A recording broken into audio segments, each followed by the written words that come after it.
السلام عليكم اخوات. السلام عليكم الخوت، كي دايرين بخير؟ نتمنىكم تكونوا كاملين بخير وعلى خير. الخوت اللي عنده اللي فات داز من هذا المشكل، الله يرحم الوالدين يقول لنا كيفاش.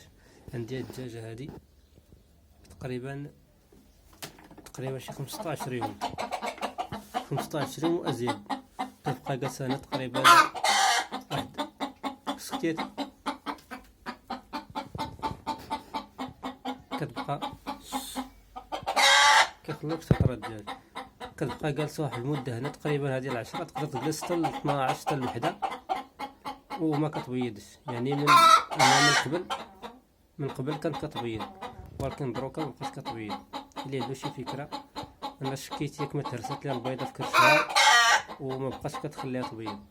اللي عنده شي معلومه ولا عنده شي فكره على هاد الحاله هادي اولا فات داز من هاد التجربه، يشاركها معنا في التعليق ويقول لنا شنو الحل.